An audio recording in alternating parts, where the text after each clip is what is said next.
Welcome to Creepy Joe's Horror Show! With special guest, Slip Rick the Skeleton. It's not my fault the babes like me, man. Also, Flo. Perverts. And don't forget about your legendary loser host himself, Creepy Joe.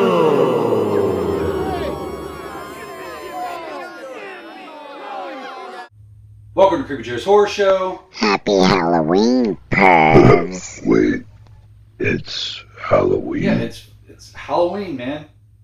Slipped my mind, man. Whatever. Tonight we have Rob Zombie's 31 from 2016.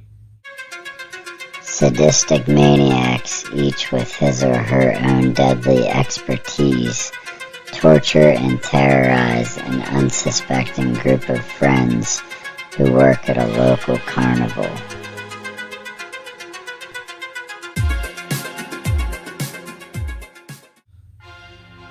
Alright guys, I know I'm kind of throwing a curveball at you because I don't normally do newer movies.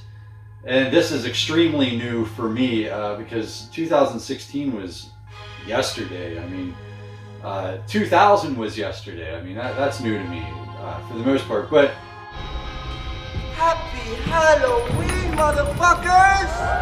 I figured, since it's on Tubi and because it is a Halloween movie, I thought about doing some other older Halloween movie type movies that were on Tubi, and they were just really cheesy, and I was like, maybe I'll cover something that's actually pretty interesting. Like this is very interesting, and a lot of the characters in it are interesting, and the director, let's not forget, he's interesting. So, written, directed, screenplay, everything was done by Rob Zombie, produced by Rob Zombie and some other people. But Rob Zombie is probably one of the more interesting characters that I've ever, experienced in my life as far as, musically. He's an artist, he started out in a band called White Zombie.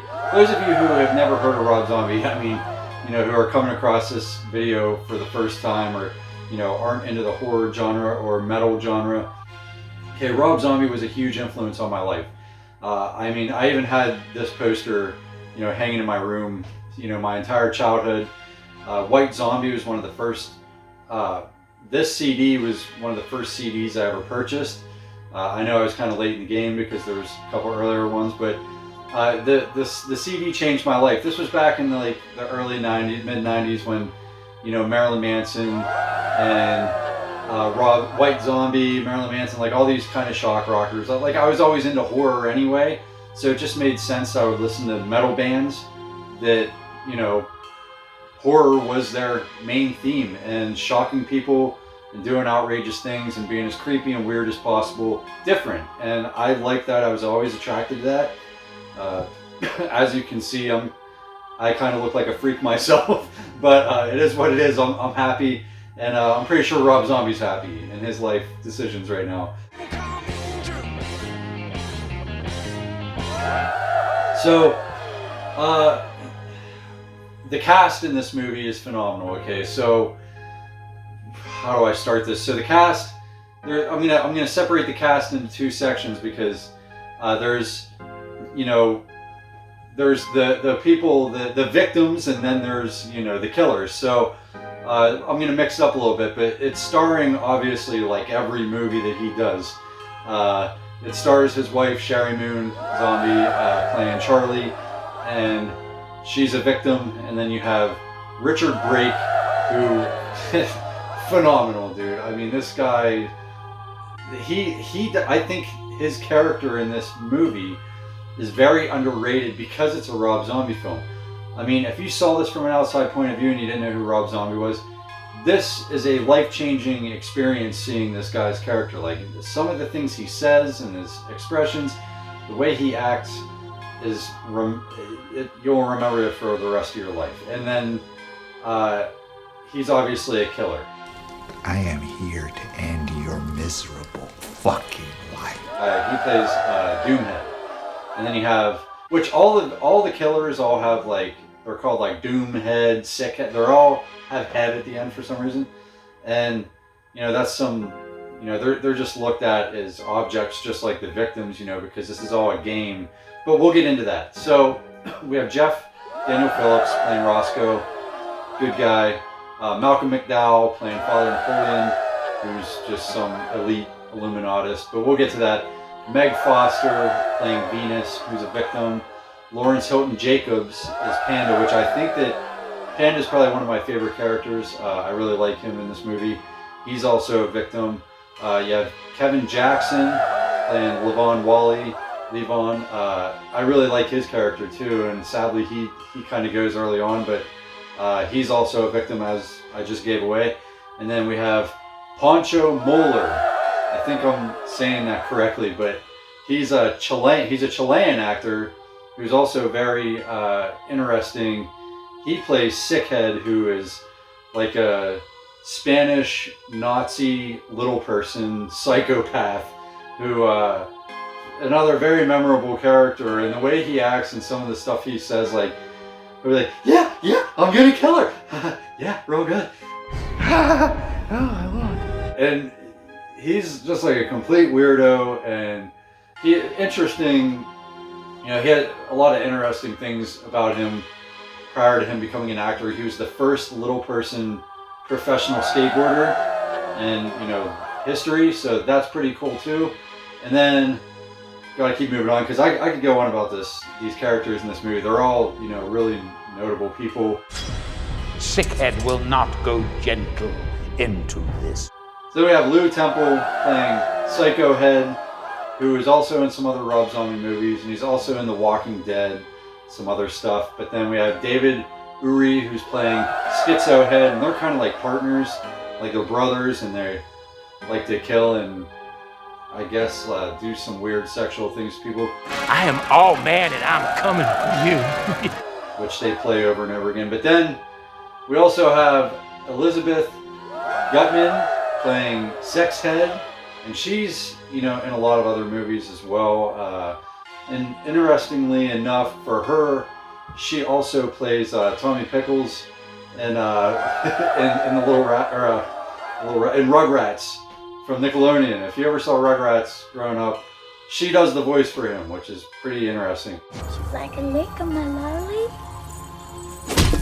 And then we have Torsten Vargas, I hope I'm pronouncing that right, playing Death Head, who's like a 7 foot tall, you know, weirdo. Anyway, all these characters are fucked up, dude. Like, there's not going to be, you know, it's a Rob Zombie film. Count yourselves lucky! You got fucked by the best! Before I get into this movie, I have to say, you know, a lot of people give Rob Zombie some shit. A lot of people hate his movies. You either like love or hate them. And I see both sides. I'm very open, even though I grew up idolizing him and thinking that, you know, loving his music. And when House of a Thousand Corpses came out, I was super stoked because I was like, oh my god, like the lead singer of White Zombie is making a, you know. And also, going back to his music career, he also branched off from White Zombie, which was a tragedy, and then made some solo stuff, which also did very well, you know, with Hellbilly Deluxe. But I could go on about just Rob Zombie as a person forever, but I have to get into the fact that a lot of people don't like him or his music, so they didn't like his movies automatically. A lot of people loved his music, hate his movies. A lot of people love his movies, hate his music. I don't care, to be honest. I don't give a shit. I like his music and his movies. Pretty much every project he's been involved in, and if you've ever seen him live, it's unbelievable. I mean, it's like a movie. You're watching a movie. It's a performance. Like, it's very artistic. It's insane. Better show than most put on. Okay, but anyway, I like this movie. There's some of his movies that were questionable with me, like Lords of Salem, which I was also going to cover because it's a Halloween time. You know, it takes place in Salem, Massachusetts, and it's like beautifully shot. I really like the movie visually, but who cares, right? This is 31, not Lords of Salem.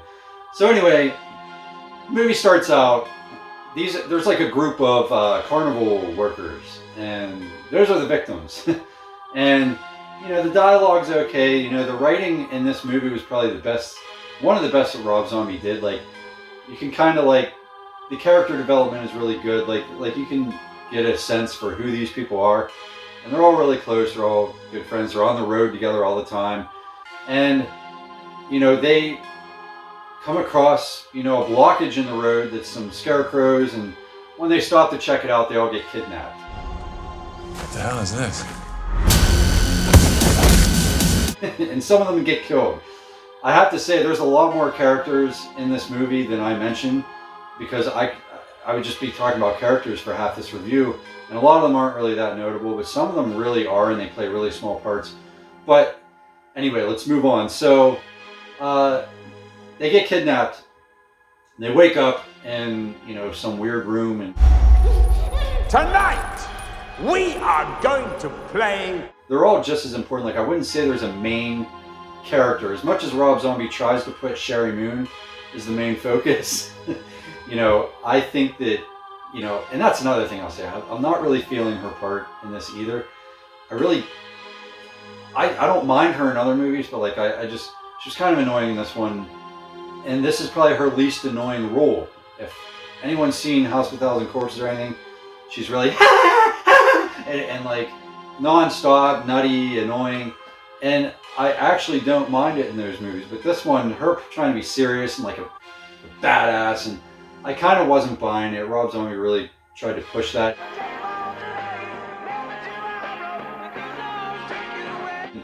But ultimately, like, I'm not knocking it, dude. It's a great movie. So they get kidnapped. They wake up in this weird, you know, area where, you know, Malcolm McDowell, who also is in some of my other favorite movies, like Stanley Kubrick's A Clockwork Orange.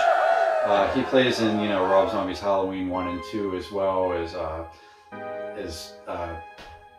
my God, as Dr. Loomis. So anyway, a lot of people don't like that, but I thought it was fine. But he's like an Illuminati. They don't come out and say it, but like, it would be my interpretation of the highest elite, where these rich people place bets and they play a game every Halloween where they capture people, let them loose in their fantasy blocked off. There's like, it looks like it's like an old power plant or something, and they just let them loose, and then they have 12 hours to survive a bunch of murderous killers. And that's the gist of the movie. But 31 has begun! they wake up and they introduce Sickhead, played by Pancho Muller, and that's like kind of where it all begins. And he's taunting them, and he's, you know, has all this Nazi shit all over him, and he looks like a sick person, which he is in this movie. Gringo mongolico, estúpido. But it's fantastic, and they start out with him being the first killer, and you know, he takes out Levon Wally pretty quickly, which sucks because I like him as a character. But they ultimately end up getting him, and then instead of going scene by scene and really digging deep into this, I don't want to ruin everything about it, even though I do anyway, because I spoil the ending in all these movies. But I have to say, if I go scene for scene, it's just going to never end. This is going to be an hour-long episode, so try to keep it at about 20 minutes here. So ultimately, every time the victims win and kill off the killer, because at the beginning there's more of them, so they can take on, but there gets to be less and less as they introduce a new killer. And they're talking to them like the elite. There's also, okay, outside of Malcolm McDowell, you know, Father Napoleon, which I didn't even know that was his name, that's just his title. But Malcolm McDowell, you know, the two other women that are with him that are making bets. It's like, speaking of, it's funny how, you know, I bring up Stanley Kubrick and Malcolm McDowell playing I'm losing my mind, Alex in A Clockwork Orange. Stanley Kubrick also directed Eyes Wide Shut, which is all about the Illuminati and is all about these secret sex parties where they're all masked and robed. And it's funny because this movie kind of ties into that. Like, the Illuminati is placing these bets, which I'm just saying, I'm speaking that very loosely. I don't know what it is, but I'm guessing that's what it is. Because there's like all-seeing eyes and pyramid. There's all this imagery of the Illuminati all over the movie, which I think he wants you to believe that. And there's like naked, like basically sex workers walking around handing them their things, and they're masked, and it looks almost like Kubrick's, maybe that's like kind of a hats off to Kubrick from Rob Zombie, which, I think every director out there owes a hats off to Stanley Kubrick, but that's just my opinion. So I thought that was kind of cool. But they're placing bets on who's going to survive, and all these killers that they call in each Halloween, they're all different in their own way. But, the next two killers that they bring in are, Psycho Head and Schizo Head, played by Lou Temple and David Uri. Know that? I think they're already pissing in their pants. And they're, real sexual and weird. I think, Rob Zombie adds a lot of unnecessary sick sex shit. Like his, a lot of movies, like depending on what movie you're into, ghosts might freak you out, some paranormal activity shit, slashers might creep you out. Rob Zombie tries to mix it up, like from what I've noticed anyway, a lot of his shit is just sadistic, like torture, rape style.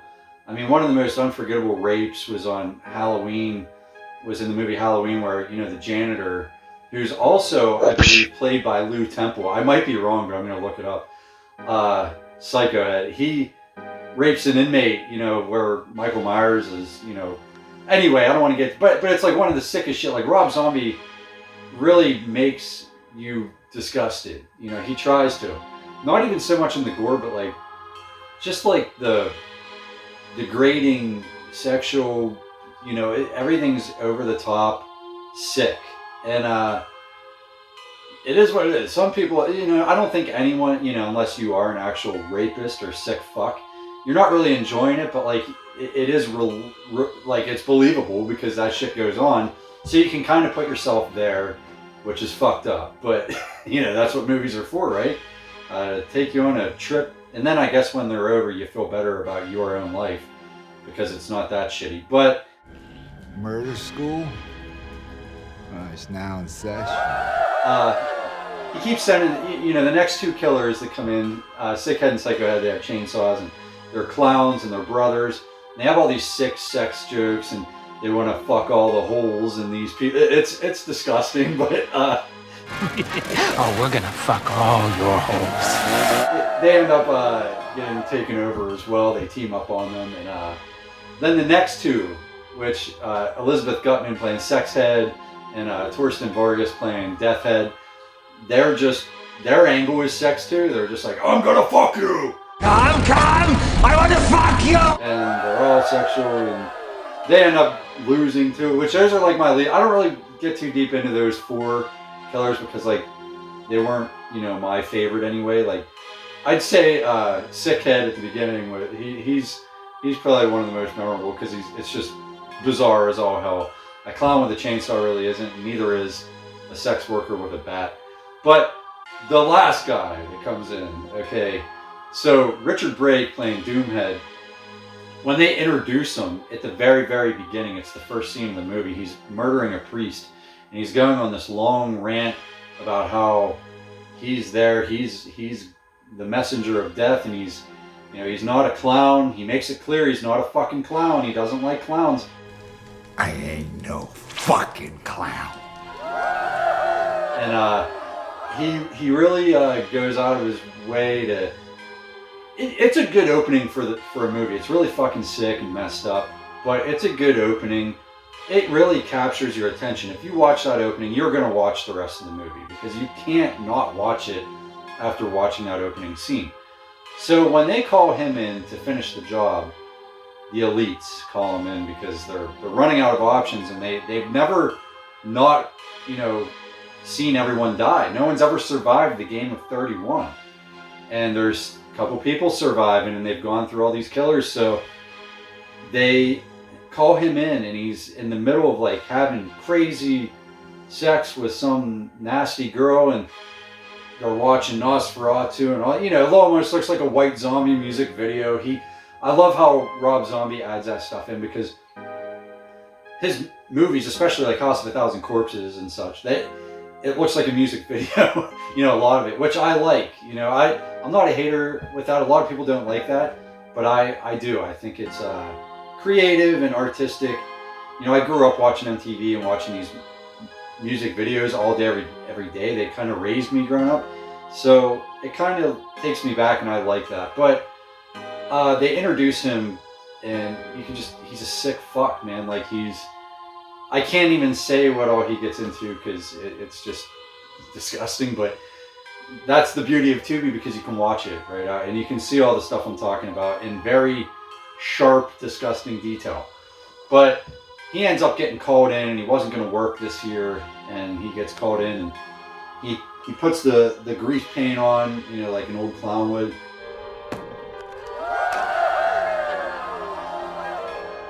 From the 60s and 70s, and he just blasts himself in the face repeatedly, saying, I'm in control, or I'm not crazy, I'm in control. I'm not crazy, I'm in control. I'm not crazy, I'm in control. He's a fucking psychopath, man. I mean, I can't really, you know, express it anymore.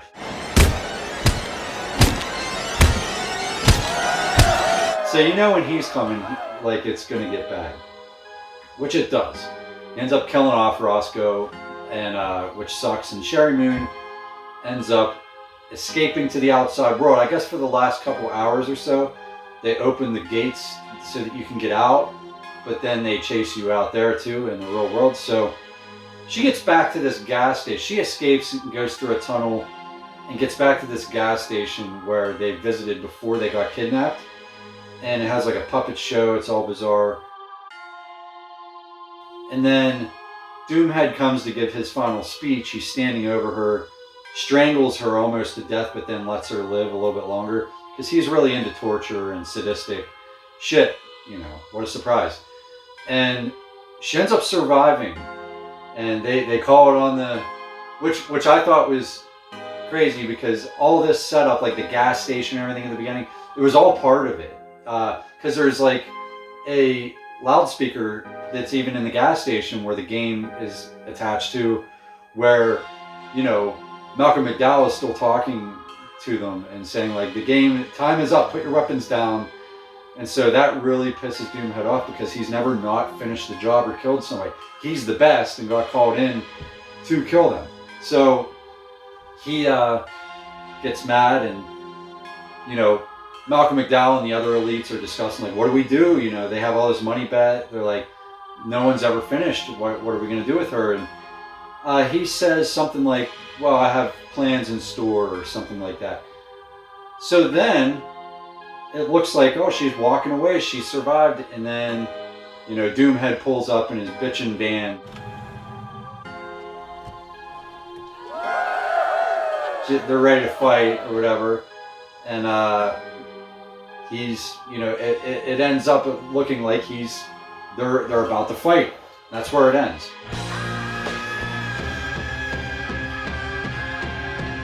The fact that they said that there were plans in store led me to believe that maybe there'd be like a sequel to this or something, which wouldn't surprise me. This is probably Rob Zombie's best movie, so it'd be cool to see a sequel to it. You know, maybe with some different circumstances, but ultimately, this movie gets a 4 out of 5, and a lot of people are going to disagree with me. A lot of people fucking hate this movie, and I don't know why, because it's a good movie, man. Just put the Rob Zombie shit aside. If you don't like him, whatever.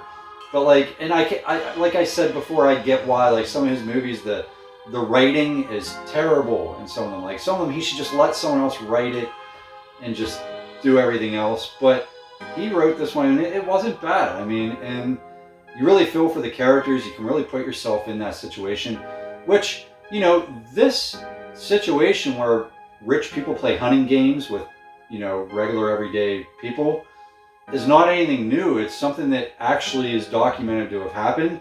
The rich elites will hunt. They're so rich and bored, and they're so sick of, you know, child traffickers that they're raping and, you know, everything else. They can't get their kicks any other way because they're so filthy rich and demented that they have to hunt humans instead of going on a safari and hunting a bear or a giraffe, which is fucked up too. They hunt humans, and it's happened. You know, like look it up. And then like there was other movies written on it, like Surviving the Game with Ice-T, badass movie. It was the same thing. But it was like written there. It wasn't rich elites. It was just like hunters that had money, business owners. But this really is like based off of a lot of truth that people don't realize, and they think after seeing this like that would never happen. It does. It has happened. I don't know. It's probably happening right now. But you know, you're not going to see that shit on CNN because who's doing it? You know. So this movie's really fucked up, and I figured it was a good way to continue this. Well, finish up the season here. This month has been crazy. Doing this every single day has been very straining. I don't know if I'll do it next year. You know, maybe after doing them less often, maybe I'll get recharged and decide it's a good idea again. But I'm going to continue to do reviews. So, you know, if you watched all 31 of these this month, and not if you don't need to watch them all, but I'm saying if you've been following along, these are a little bit shorter reviews. This one's going to be normal because it's Halloween. But given the time that I had and, you know, my schedule and family and everything else, I only have so many hours in the day to edit, film, research. So these videos, doing one every day, they were kind of shorter. They were like 10 to, but like I'm going to try to keep my videos at around 20 minutes a pop. And I'm going to continue to do this. So if you like what you saw this month, continue to watch. And all these movies, last time I have to say it, thank Christ, all these movies that I've reviewed this entire month are all free on Tubi, on the Tubi app. And all Rob Zombie's other movies, not all of them, but most of them are on Tubi as well. So if you like this movie, go check out his other movies because they're fucking awesome, man. I don't care what anyone says. I'm a horror addict. I'm also a metal addict, and I love music. And anybody who says like his movies suck, it's like, dude, then fucking do it yourself. Write a movie that's going to compare to that, and direct it, and screenplay it, and everything else. And we'll see if yours is better. I mean, maybe it will be, and if that's the case, then awesome. Make more movies, and we'll enjoy them. But like, quit being a hater from behind your keyboard. And yeah, most memorable moments for this movie were probably, well, Sickhead, obviously. You know, him. He keeps coming back to life, by the way. Like he gets killed a couple times, but then keeps coming back. Yeah, it takes a lot to kill him. And he's memorable.